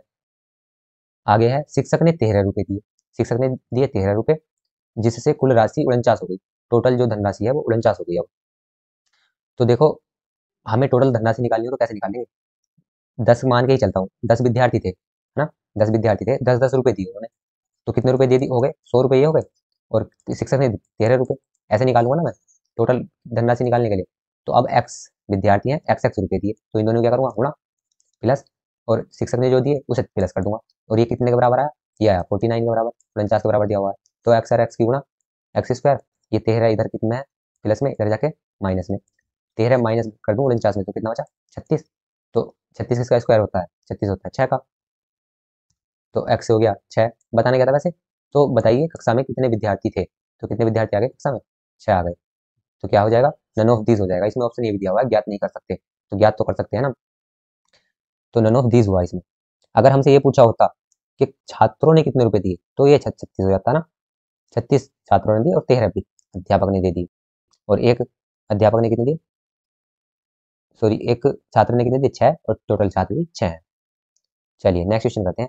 ये क्वेश्चन बहुत बार परीक्षा में पूछा जाता है। क्वेश्चन है, एक एक व्यक्ति के पास कुछ मुर्गियां और गायें हैं, इनके सिरों की संख्या 48 है, टोटल सिरों की संख्या 48 है तथा उनके पैरों की संख्या 140 है। चलो पहले तो कैसे ये बड़े तरीके से होगा, फिर शॉर्ट में बता दूंगा एकदम से कैसे कर सकते हैं। देखो ये जो सिरों की संख्या है, सिरों की संख्या किसके बराबर होगी, इनके सिरों की संख्या, जो मुर्गी और गाय हैं इनके सिरों की संख्या 48 है। तो इसका मतलब ये हो गया ना कि भाई गाय और मुर्गियां दोनों भी 48 ही हैं, उतने ही तो सिर होंगे जितनी गाय और मुर्गियां हैं, है ना। तो गायों की और मुर्गियों की संख्या का टोटल 48 है, बतानी मुर्गियों की संख्या है। तो मैं क्या एज्यूम कर लूंगा, मैं मान लूंगा, माना मुर्गी कितनी है मेरी, एक्स है, मुर्गियों की संख्या एक्स एज्यूम की। तो फिर गाय कितनी बची, टोटल जो है दोनों मिलाकर 48 है, इसमें से मुर्गी एक्स है तो गाय कितनी बची, मैं अगर मुर्गियों की संख्या घटा दूं तो गाय बच जाएंगी, तो 48 में से एक्स घटाने पर 48 माइनस एक्स, ये क्या आई, ये आई गाय और ये आई मुर्गी, ये मुर्गी है ना। फिर क्या है, पैरों की संख्या जो है 140 है। अब पैरों की संख्या कैसे निकालूंगा, मुर्गी के कितने पैर होते हैं, मुर्गी की 2 टांग, तो मुर्गी के पैर निकालने होंगे, एक मुर्गी की एक 2 पैर, तो ऐसे ही एक्स मुर्गियों के कितने पैर हो गए, एक्स गुणा 2। फिर ऐसे गाय के कितने पैर होते हैं, गाय के पैर होते हैं हमारे कितने होते हैं 4, गाय के होते हैं 4 पैर, तो ये टोटल गाय है कितनी है 48 माइनस एक्स, और टोटल पैर निकालने हो तो मुझे 4 से गुणा कर दूंगा। तो टोटल पैरों की संख्या आ गई ना, ये तो आ गए मुर्गी के पैर टोटल, और ये आ गए गाय के पैर टोटल। तो ये कितने के बराबर है, 140 दिया हुआ है ना इसमें, 140 के बराबर है। बस मुझे एक्स की वैल्यू बतानी है, एकदम से कर सकता हूँ मैं इसे, 2x प्लस 48 की 4 से गुणा करूंगा, 48 चौका कितना हो जाएगा, 8 चौक 32 का 2, हाथ से लगे 3, 4 चौक 16, 17 18 19 माइनस 4x, है ना, 48 की 4 से हुई, और ऐसे ही एक्स की भी 4 से होगी, इक्वल टू 140। देखो अब क्या करूंगा मैं, माइनस का 4x है और प्लस का 2x है, मैं माइनस का 2x बचेगा ना यहाँ से, क्योंकि 2x कम है और माइनस का ज़्यादा है 4x, तो माइनस का 2x बचा, और इस माइनस के 2x को मैं इधर लेके जाता हूँ, तो ये प्लस का 2x हो गया, और ये जो बचा 192 इधर है, और 140 को मैं इधर लेके आऊँगा, तो 140 हो जाएगा माइनस का। ये मैं कैसे कैसे कर रहा हूँ, अगर ये समझ में नहीं आ रहा है तो सिंप्लीफिकेशन की एक बार क्लास कर लेना। अब 192 में से 140 गया, 92 में से 40 घटा दूंगा, कितना बचा 52, 2x की वैल्यू आ गई 52, और x की वैल्यू निकालनी हो तो 2 से भाग दे दूंगा, तो कितनी बार गया 26, 26 आ गई किसकी, x की वैल्यू, x क्या थी मुर्गी थी, तो 26 आ गई। देखो अगर इतना बड़ा नहीं करना तो चुटकियों में इसका आंसर निकालना हो तो ऐसे निकालते हैं, यहाँ पे बता देता हूँ, समझ लेना। पर अगर ये वो याद नहीं रहा ना तो बड़ा मुश्किल हो जाएगा, फिर तो यही समझ कैसे करते हैं वो ही पता होना चाहिए, वरना एकदम से निकालने के लिए ये है, जो सिरों की संख्या है ना, जो सिर है टोटल, उसको मैं 2 से गुणा करूंगा, और जो टोटल पैर है उसे क्या करूंगा मैं, भाग करूंगा 2 से, बस इतना करना है और आंसर आ जाएगा। ये याद रखना, सिरों की संख्या में तो 2 से गुणा कर रहा हूँ, पैरों की संख्या में 2 से भाग कर रहा हूँ। अब ये कैसे याद रखें, क्योंकि सिर जो है वो कम ही होंगे ना टांग से, तो कम में तो मैं गुणा कर रहा हूँ, और पैर ज्यादा होंगे उसमें 2 से भाग कर रहा हूँ, ठीक है। तो 48 सिर है, इसकी 2 से गुणा करूंगा 48 की, तो कितना है 96, और 140 पैर है, 2 से भाग करूंगा 140 की, तो 70 है, बस इसका अंतर कर दूंगा, आंसर आ जाएगा। 96 में से इसका 48 दूनी 96 होता है, तो ये कितना हो गया, 96 में से 70 गए तो 26 बचा ना। तो देखो 1 मिनट से 10 सेकंड में आ जाएगा ये आंसर। पर ये याद रखना रहेगा कि सिरों को तो गुणा कर रहा हूँ, पैरों को भाग कर रहा हूँ। और हाँ ये आया क्या, ये भी ध्यान रखना, ये जो निकल के आया ये मुर्गियों की संख्या आई, और मुर्गियां क्या थी, मुर्गियां 2 पैरों वाले जानवर थे। तो मुझे अगर 2 पैरों वाले जानवर निकालना हो, क्या निकालना हो, 2 पैरों वाले जानवरों की संख्या अगर निकालनी हो, तो तब आता है 2 से गुणा करने पर सिरों के, और पैर को 2 से भाग करना हो। और अगर मुझसे गाय की संख्या पूछी होती तो सेम ही करूंगा मैं, गायों की संख्या अगर मुझसे पूछी होती तो मैं पहले 2 पैरों वाले जानवर का, क्योंकि मुझे शॉर्ट ट्रिक पता है, और ये इससे सिर्फ 2 पैरों वाले की संख्या निकाल सकता हूँ मैं, 4 की नहीं। तो इसलिए मैं मुर्गियों की संख्या निकाल लेता, पहले 26 एकदम से निकाला और टोटल 48 थे। तो अब मुझसे गाय पूछेगा तो कितनी होगी, 26 घटा दूंगा मैं, क्या कर दूंगा मैं, 48 में से 26 घटा दूंगा तो कितना बचा, 22 बचा। तो गायों की संख्या कितनी होगी, 22, अगर गायों की संख्या मुझसे पूछी गई होती। चलिए नेक्स्ट क्वेश्चन पे चलते हैं। नेक्स्ट क्वेश्चन है, एक जंगल में कुछ तोते हैं और कुछ बाघ हैं, ठीक है। यदि कुल सिरों की संख्या 858 है तथा उनके पैरों की कुल संख्या इतनी है, तो जंगल में कुल कितने तोते हैं। तो तोते के कितने पैर होते हैं, 2 ही पैर होते हैं, सेम टू सेम ऐसे ही निकल जाएगा। जल्दी से इसका आंसर कमेंट बॉक्स में कमेंट करो। क्वेश्चन नंबर ये 55 है, 55 लिख के बता देना, मैं कमेंट देखता हूँ, देखूंगा किस किस का सही आएगा। फिलअप करते हैं, लेवल 3 के क्वेश्चंस को करेंगे। चलिए पहला क्वेश्चन है, दो संख्याएं इस प्रकार हैं कि पहली संख्या के 2 गुने और दूसरी संख्या के 3 गुने का योग 36 है, जबकि पहली संख्या के 3 गुने और दूसरी संख्या के 2 गुने का योग 39 है। देखिए जो भी दिया हुआ है इसे हम एक बार इक्वेशन बना लेंगे सर, इसकी समीकरण बना लेते हैं। देखिए करना स्टार्ट करते हैं। पहली संख्या अगर ए है, पहली संख्या मैं ए मानता हूँ और दूसरी संख्या बी मानता हूँ। क्या बोला है इसने, पहली संख्या का 2 गुना, तो 2 गुना 2 का गुना ना, 2 से गुणा कर दूंगा एक ही, और दूसरी संख्या का 3 गुना, तो तीसरी संख्या का 3 गुना 3 भी हो जाएगा। दोनों का योग कितना है, 36, इन दोनों का योग 36 के बराबर है। फिर बोला है जबकि पहली संख्या का 3 गुना, इस बार पहली संख्या का 3 गुना 3 है और दूसरी संख्या का 2 गुना, दूसरी संख्या बी, तो उसका 2 गुना 2 भी इजिकल टू कितना है, 39 है। बताना क्या है, छोटी संख्या ज्ञात करनी है, छोटी संख्या कौन सी है ये बतानी है। देखिए ऐसे में पहले भी बताया था कि ये 2 समीकरण बन जाती है इक्वेशन, इसे सोल्व करने के लिए हमें या देखो यहाँ पर 2 ए है, यहाँ पर 3 ए है, यहाँ पर 3 बी है, यहाँ पर 2 बी है। तो हमें या तो हम ए की वैल्यू सेम कर लें कि यहाँ पर जितने ए हैं उतने ही ए यहाँ पर हो, ऐसा कर लें। तो ऐसा कैसे हो सकता है, सेम करना पड़ेगा हमें, नहीं तो क्वेश्चन नहीं होगा। या तो ए की वैल्यू सेम करेंगे या फिर बी की करेंगे, तो हम किसी की भी कर सकते हैं। चलो ए की करता हूँ मैं, है ना, ये 36 है, तो ए की वैल्यू सेम करता हूँ। देखो मैं ना ए को 6 बना लूंगा, क्योंकि 2 की गुणा 3 से करूंगा 6 हो जाएगा, और 3 की गुणा 2 से करूंगा 6 हो जाएगा। ये देखना पड़ेगा हमें, खुद से सोचना पड़ेगा कि कैसे हो सकते हैं। तो देखो इधर मैंने 3 से मल्टीप्लाई करूंगा इस समीकरण में, और इससे मैं 2 से गुणा कर दूं, तो दोनों बराबर हो जाएंगे ना, 2 तिया 6 और 3 दूनी 6, 6 बराबर हो जाएंगे, 6 ए हो जाएंगे। तो 3 दूनी 6 ए प्लस, पर 3 की गुणा पूरी समीकरण में होगी, पहले तो ए में हुई फिर अब जब बी में भी होगी, तो 3 तिया 9 बी इजिकल टू 3 की मल्टीप्लाई 36 में भी होगी। तो 36 तिया कितना होगा, 6 तिया 18, 80 लगाए, 3 3 और 1 10, 108। अब यहाँ पर हमने 2 से गुणा करनी है, तो 2 से गुणा करूंगा, 2 तिया 6 ए प्लस 2 की गुणा बी में भी होगी, 2 बी में भी, तो 4 बी इजिकल टू 39 में भी होगी इसकी गुणा। तो कितना हो जाएगा, 39 और 39 हो गया हमारा 78 हो गया, 78 हो गया। अब देखो ये भी 6 ए हो गए और ये भी 6 ए हो गए। अब माइनस कर दूंगा, पहली समीकरण ये है, दूसरी ये है ना, तो पहली में से घटा दूंगा दूसरी को, तो 6 ए प्लस 4 बी इजिकल टू 78 है। माइनस करने के लिए क्या करूंगा मैं, देखो हमने पहले भी किया था ये ऐसा, नीचे वालों के मैं चिन्ह चेंज कर देता हूँ, चिन्ह चेंज करूंगा तो ये 6 ए प्लस का है माइनस का हो जाएगा, ये 4 बी जो है प्लस का है ये माइनस का हो जाएगा, और ये 78 जो है ये प्लस का है ये भी माइनस का हो जाएगा। नीचे वालों के चेंज कर देता हूँ मैं मार्क, जब हम सोल्व करते हैं ऐसी दो समीकरण। देखो 6 में से 6 ए गया तो 0 बचा, इसे तो चाहे ना लिखूं मैं। फिर है 9 ए में से 4, सॉरी 9 बी में से 4 बी गए तो कितने बचे, 5 बी इज इक्वल टू कितना हुआ, 108 में से 78 गए, तो 108 में से 78 घटाऊंगा तो कितने बचेंगे, 30 बचेंगे। तो ये तो 0 हो गया था। 5 बी इज इक्वल टू 30 है, तो वी कितना हो गया, सॉरी बी कितना हो जाएगा, 5 से काट दूंगा, 5 5 5 30, तो बी की वैल्यू आ गई 6 आ गई ना, बी इज इक्वल टू आ गया 6 के बराबर। बताना क्या था, छोटी संख्या कौन सी होगी। देखो एक संख्या तो बी जो है 6 आ गई, पर हमें ए नहीं पता, ए की वैल्यू निकालने के लिए कोई भी समीकरण में मैं बी की वैल्यू रख दूंगा। तो समीकरण थी हमारी 2 ए प्लस 3 बी इजिकल टू 36। देखिए अगर ये क्वेश्चन समझ में नहीं आ रहा होगा ना, तो पहले पहली वाली क्लास देखते हैं ना सिंप्लीफिकेशन की भी, और ये जो हम संख्या पद्धति पढ़ रहे हैं नंबर सिस्टम, इसकी पहली वाली क्लास जाके पढ़ लेना। देखो 2 ए की जगह 2 ए प्लस बी की जगह हमें 6 पता चल गया, तो 6 18 इजिकल टू 36। अब देखो ये 18 इधर लेके जाऊंगा, इधर प्लस में था इधर माइनस में आया, तो कितना बचा, 36 में से 18 गए 18, और इधर तो 2 ए है इजिकल टू। अब दो ए की वैल्यू पता करनी होगी मुझे, तो कैसे करूंगा, 2 से काट दूंगा, 2 दो, 2 नम 18, तो ए इजिकल टू आ गया 9 और बी इजिकल टू आया था 6। बतानी थी हमें छोटी संख्या, तो छोटी संख्या कौन सी हुई हमारी, 6 हुई, तो हमारा आंसर 6 आ गया। तो इसमें ऑप्शन है N O T E, E option हो जाएगा नन ऑफ दीस, क्योंकि ऑप्शन जो थे 5 3 9 और 7 थे। छोटी वाली बतानी है हमें ना, तो छोटी वाली 6 है, अगर बड़ी वाली पूछता तो 9 हो जाती, ऑप्शन नंबर ए हो जाता। चलिए नेक्स्ट क्वेश्चन पे चलते हैं, मैं इसे क्लियर करता हूँ। चलिए नेक्स्ट क्वेश्चन चलता हूँ। अगर ये पहला वाला क्वेश्चन समझ में नहीं आया होगा ना, तो वीडियो को वापस करके देख लेना ना। चलिए नेक्स्ट है, दो अंकों की संख्या है के अंकों को आपस में, दो अंकों वाली कोई संख्या है उसके अंकों को आपस में बदल देने पर प्राप्त संख्या और मूल संख्या के बीच का अंतर जो है 36 है। मूल संख्या के अंकों के बीच कितना अंतर था? देखो पहले तो संख्या पता करनी होगी हमें, फिर हमें बताना जो है अंकों के बीच में अंतर बताना है, मूल संख्या मतलब पहले संख्या कितनी थी। तो चलो संख्या निकालते हैं। देखो जब भी हमें संख्या माननी हो तो संख्या कैसे मानते हैं, ये देखो यहाँ पर x नहीं मानेंगे, यहाँ पर ऐसे मानते हैं, दो अंकों की संख्या है तो पहले देखो कोई दो अंकों की संख्या ऐसे ही रैंडम लिख के मैं बताता हूँ, उसे समझ लेना।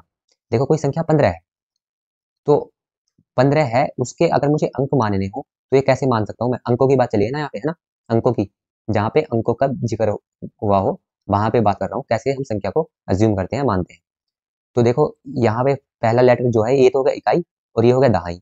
तो इकाई जो है ये तो 5 है, प्लस दहाई कितना है, दहाई का अंक 1 है, पर 1 की गुणा 10 से हुई ना, ऐसे आया ना, एक दहाई 10 और 10 प्लस 5 15 ऐसा है ना। तो ऐसे ही दो अंकों की संख्या जब मुझे एज्यूम करनी होगी, अगर उसका पहला अंक भी नहीं पता मुझे दूसरा भी नहीं पता, पहले को मैं ए मानूंगा और दूसरे को बी मानूंगा, तो ये क्या हो जाएगी 10a प्लस बी। अगर ये समझ में आ गया तो ये क्वेश्चन इजीली हो जाएगा। देखो दो अंकों की जब मुझे संख्या एज्यूम करनी होगी तो मैं क्या मानूंगा, माना संख्या वो क्या कितनी है 10a प्लस बी, क्योंकि देखो कोई भी 15 थी या कुछ भी होता है यहाँ पे 35, तो ये कैसे निकलेगी 35 होता, तो जो हमारी इकाई का अंक हो गया वो तो हो गया 5 और दहाई का अंक क्या हो गया 3 हुआ, है ना, 3 हुआ दहाई का अंक, तो 3 दहाई 30 और प्लस बी जो इकाई थी 5, तो 30 और 5 35। तो ऐसे ही दो अंकों की संख्या हम ऐसे एज्यूम करते हैं। ये हो गया मूल संख्या। और आगे क्या बताया गया है इसने, दो अंकों की संख्या, ये हो गई दो अंकों की संख्या को आपस में बदल देने पर क्या चीज बदल दिए, अंक बदल दिए, ए की जगह बी कर दिया, बी की जगह ए कर दिया, तो अब संख्या क्या हो जाएगी, चेंज जो संख्या होगी हमारी वो हो जाएगी 10b प्लस ए। उन जो बदल देने पर प्राप्त संख्या और मूल संख्या के बीच का अंतर जो है 36 है। अब इन दोनों का जो अंतर है 36 के बराबर है, तो मैं लिख दूंगा 10a प्लस बी, पहली संख्या ये थी और दूसरी क्या थी 10b माइनस ए, और सॉरी 10b प्लस ए, इन दोनों का अंतर, तो माइनस का निशान लगाऊंगा, इजिकल कितना है, इजिकल टू है 36 के बराबर।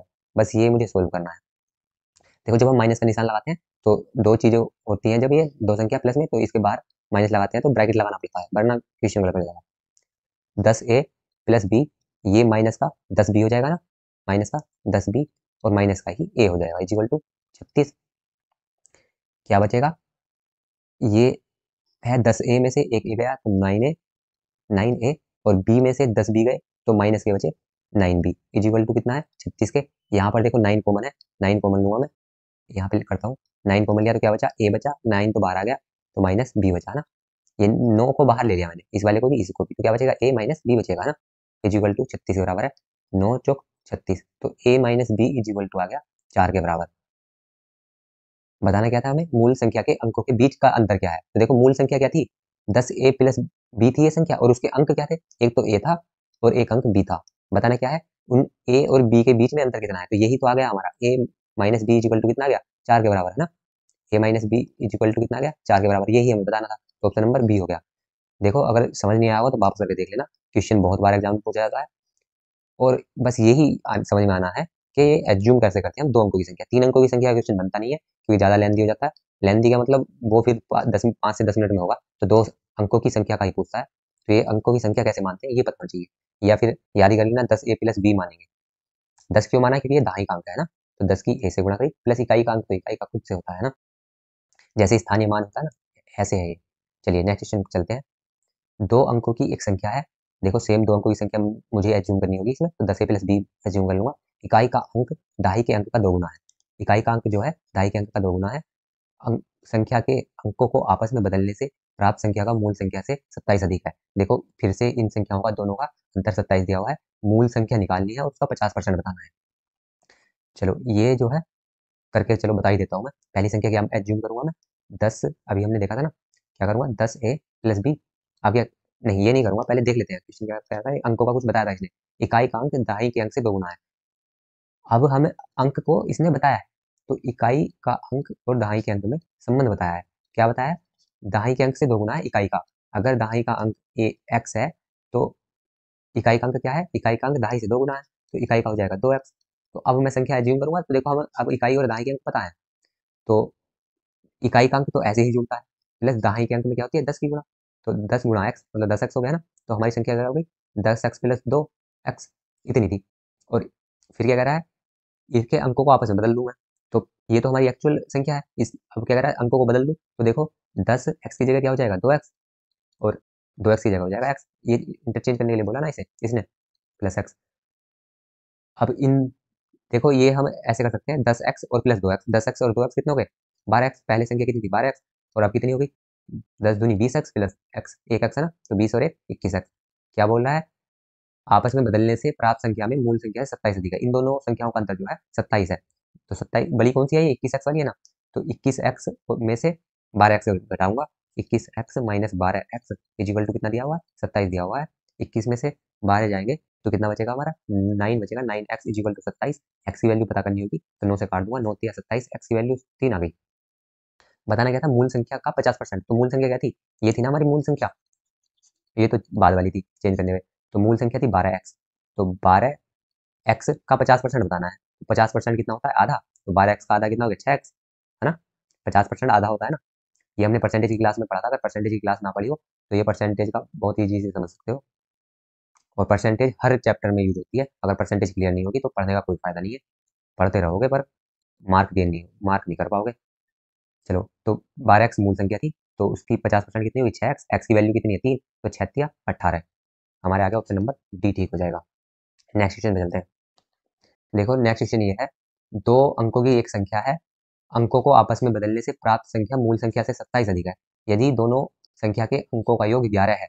अब इस बार अंकों का योग 11 बताया हुआ है, तो संख्या बतानी है। देखो तो इसमें पहले हम अंक मान लेंगे।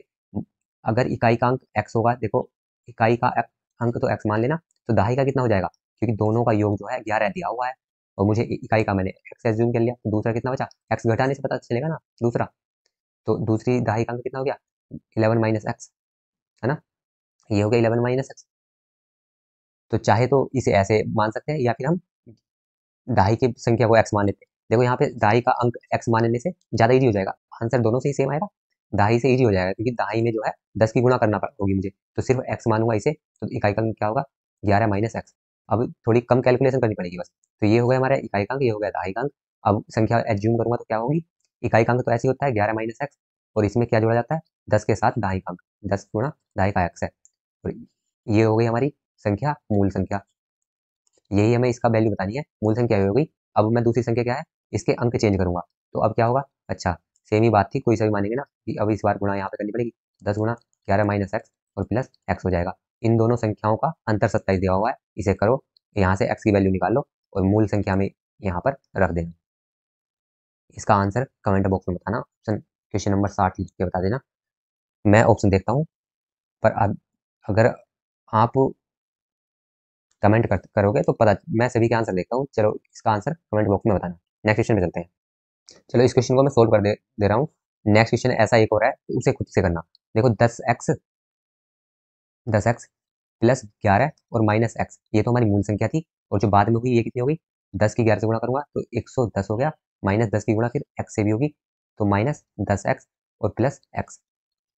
इसे मैं और सोल्व कर सकता हूँ। देखो 10x में से एक एक्स चला जाएगा तो कितना बचेगा 9x बचेगा, और ये यहाँ पे लिखा 9x प्लस 11, और यहाँ पे कितना बचा देखो, एक्स 10x में से गया तो कितना बचा, हमारा बचा 9x बचा, माइनस का बचा ना, माइनस का 9x बचा। ये हो गया 110, जो चेंज की हुई संख्या 110 और minus 9x।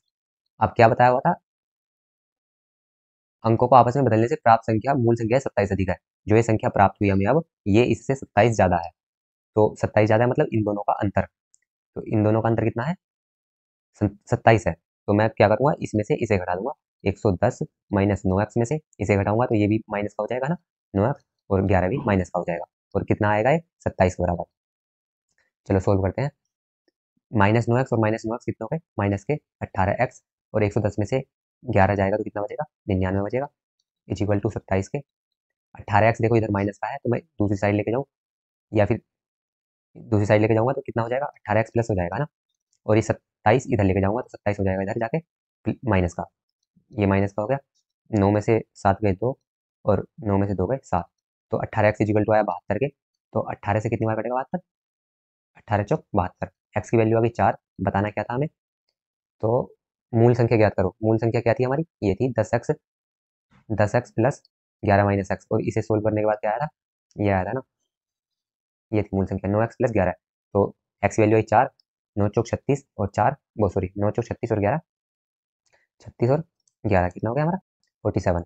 Option number A ठीक हो गया। ऐसा क्वेश्चन अभी मैं आगे बता रहा हूँ, वो आपको खुद से करना है। ये है क्वेश्चन, ये खुद से करना है। दो अंकों की एक संख्या के अंकों को आपस में बदलने से प्राप्त संख्या और मूल संख्या का अंतर 18 है, सेम टू सेम है, और अंकों का योग 10 दिया हुआ है। पहले 11 दिया हुआ था, अब 10 दिया हुआ है। पहले अंतर 27 दिया हुआ था, जितना भी था वो, अब 18 दिया हुआ है। तो अब क्या बताना है, पहले तो मूल संख्या निकाल लेना ना। मूल संख्या क्या है, अच्छा मूल संख्या ही बताना है इसमें, सेम टू सेम। ये क्वेश्चन जो है 63 है, 63 क्वेश्चन नंबर लिख के कमेंट बॉक्स में इसका आंसर बताना। नेक्स्ट चलते हैं नेक्स्ट क्वेश्चन पे। ये ऊपर जो क्वेश्चन थे ये मैंने स्किप किए हैं, ये सब संख्याओं के ही थे, हमने 2-3 कर लिए, और एक जो मैंने बताया उसका आंसर कमेंट बॉक्स में बताना, अगर वो आपको आ गया तो ये सभी भी ऐसे ही है। नेक्स्ट क्वेश्चन पे चलते हैं। एक व्यक्ति के पास 1 रुपए, 5 रुपए और 20 रुपए के नोट है, ठीक है, जिनका कुल मूल्य जो भी टोटल है उसके पास 312 रुपए है। यदि प्रत्येक मूल्य के नोटों की जो संख्या है आपस में बराबर है, सभी के जो नोट है उसके पास बराबर बराबर है, अगर 5 ही है तो 5 ही है, और 5 ही ये है, तो व्यक्ति के पास कुल कितने नोट हैं। तो कुल कितने नोट हैं, देखो अगर मुझे एक के ही पता चल जाएगा 1 रुपए के कितने नोट हैं, तो वे भी बराबर ही हैं बचे हुए, तो 3 गुने हो जाएंगे टोटल, तो है ना। तो मैं किसी भी नोट की संख्या मान लूंगा। अगर मैंने माना कि 1 रुपए के कितने नोट है उसके पास एक्स है, तो बी के तो 5 रुपए के कितने हो जाएंगे, 5 के भी एक्स हो जाएंगे, क्या, क्योंकि बराबर है नोटों की संख्या सभी, है ना। और 20 के कितने नोट हो जाएंगे, 20 के भी एक्स नोट हो जाएंगे। तो आगे क्या दिया गया है, 312 रुपए है उसके पास टोटल। ये जो अगली लाइन समझाने वाला हूँ, अगर ये समझ में आ गई तो सभी नोटों के क्वेश्चन हो जाएंगे, और ये ऐसा क्वेश्चन हर परीक्षा में बनता है। देखो इसमें मूल्य दिया गया है टोटल। अगर मैं आपसे कहने लगूँ कि 1 रुपए के और 5 रुपए के 5-5 सिक्के हैं, तो टोटल कितने रुपए हो गए, तो कैसे निकालेंगे, हम ऐसे निकालेंगे कि 1 रुपए के 5 सिक्के हैं, 5 रुपए तो ये हो गए, 1 गुणा 5 है ना, और 5 रुपए के भी 5 सिक्के हैं, तो 5 पंजे 25, 25 रुपए ये हो गए, तो कितने हो गए टोटल, फिर उन्हें जोड़ देंगे, 30 रुपए हो गए। तो क्या किया, मतलब मूल्य निकालने के लिए मुझे जितने का सिक्का है 1 रुपए का है, और जितने सिक्के हैं 5 सिक्के हैं उनसे गुणा करूंगा ना। तो ऐसे ही हमारे पास 1 रुपए के सिक्के हैं कितने हैं, एक्स है, क्योंकि हमें बताना है, तो एक टोटल मूल्य कितना हो जाएगा इनका, 1 गुणा एक्स। ऐसे ही 5 रुपए के सिक्कों की संख्या कितनी हो जाएगी, संख्या एक्स है, तो मूल्य कितना हो जाएगा 5x, है ना। और ऐसे ही 20 के सिक्के या नोट उसके पास एक्स है, तो मूल्य कितना हो जाएगा 20 गुणा एक्स, 20x। तो टोटल मूल्य कितना हो जाएगा इन तीनों सिक्कों का, 1x plus 5x plus 20x, और ये मूल्य हो गए ना अब और मूल्य टोटल कितना दिया हुआ है 312 के। जोड़ लेता हूँ, 1x और 5x 6x और 20 26x इजिकल टू 312। एक्स की वैल्यू निकालनी होगी, तो देखो इधर 26 इधर लेके जाऊंगा तो भाग में आ जाएगा, 26 से भाग देंगे, 26 है ना, 26 बचा कितना 5, तो 52 हो गया, 26 दूनी 52। एक्स की वैल्यू कितनी आ गई, 12 आ गई, है ना, 12 आ गई। बताना क्या है, बताना है हमें व्यक्ति के पास कुल कितने नोट थे, तो 12 ये थे, 12 ये थे, 12 ये थे, तो कितने हो गए 12 दूनी 24, 12 या 36। ऑप्शन नंबर ए ठीक हो जाएगा। अगर क्वेश्चन समझ नहीं आया तो एक बार वापस करके देख लेना। चलिए नेक्स्ट क्वेश्चन पे चलते हैं। चलिए नेक्स्ट क्वेश्चन है हमारा, एक परीक्षा में, ये क्वेश्चन बहुत बार एग्जाम में बनता है, सभी एग्जाम में आते हैं क्वेश्चन जो भी मैं करा रहा हूँ। एक परीक्षा में प्रत्येक सही उत्तर के लिए 4 अंक, एक क्वेश्चन को सही कर देता हूँ मैं, 4 अंक मिलेगा। यदि प्रत्येक गलत के लिए एक अंक कम कर लिया जाता है, वही 1/4 की माइनस मार्किंग होगी। वैसे बात करें तो सही पे 4 अंक मिलेंगे, गलत पे हमारा 1 अंक कट जाएगा। एक परीक्षार्थी ने सभी 80 प्रश्नों को हल किया, 80 प्रश्नों का कोई प्रश्न पत्र था, तो 80 के सभी को उसने हल किया और 120 अंक प्राप्त हुए, 120 अंक उसके आए, तो बताइए उसने कितने सही किए।